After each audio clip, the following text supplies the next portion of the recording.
साथियों, एक नया फरमान आया है कि कावड़ यात्रा के रास्ते में जितने भी फल सब्जी बेचने वाली रेहड़ियां हैं, स्टॉल्स हैं या ढाबे रेस्टोरेंट्स हैं, ये खाने के ढाबे हैं, तमाम लोगों को अपना नाम बोर्ड पर लिखना होगा। इसके पीछे की मंशा बड़ी स्पष्ट है, आप समझ गए होंगे। हिंदू कौन है, मुसलमान कौन है। हो सकता है इसमें जाति भी हो, मंशा में, इनके मंशा में ये हो सकता है कि कहीं दलित तो नहीं है, ये सब हो सकता है, बिल्कुल संभव है। लेकिन हमने इसका कल जब विरोध किया तो जवाब आया, जब हलाल लिखा होता है तब तो आपको कोई आपत्ति नहीं होती। हाँ, बिल्कुल नहीं होती। जब शुद्ध शाकाहारी ही लिखा होता है तब भी हम नहीं पूछते कि साहब ये शुद्ध शाकाहारी जिस रेस्टोरेंट के बोर्ड पे लिखा हुआ है, इसका मालिक क्या हिंदू है, मुसलमान है, जैन है, सिख है, क्या है, हमें कोई फर्क नहीं पड़ता। हमें शुद्ध शाकाहारी खाना है, हम जाकर खा लेते हैं।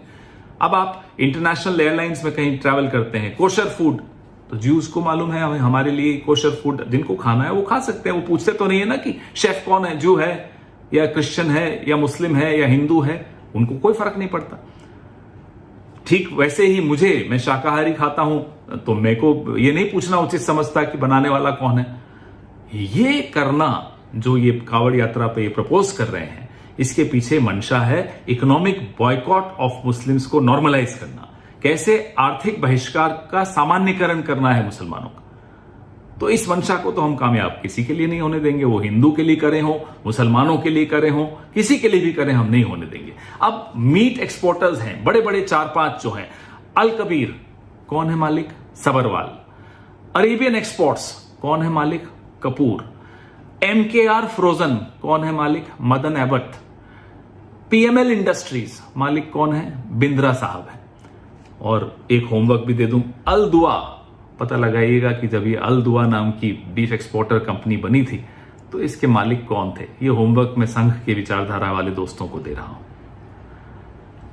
जिस तरह से अगर हिंदू मीट एक्सपोर्ट करता है तो रहती तो वो मीट ही है ना, या दाल चावल बन जाती है, वो मीट ही रहेगा।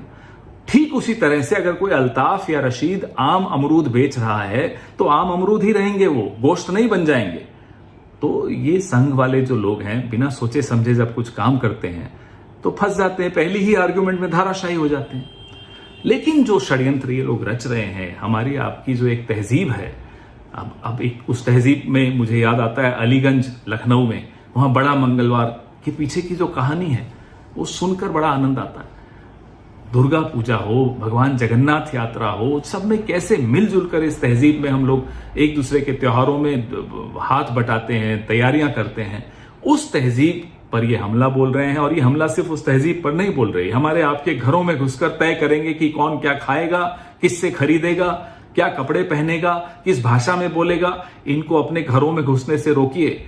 अगर इनको अपने घरों में घुसने से रोकना है तो इस विचारधारा को अपने मोहल्ले से दूर रखिए, अपनी जीवन से दूर रखिए, अपनी विधानसभाओं और लोकसभाओं से दूर रखिए, अपने समाज से दूर रखिए। तभी हम अपने इस खूबसूरत हिंदुस्तान की तहजीब को बचा पाएंगे।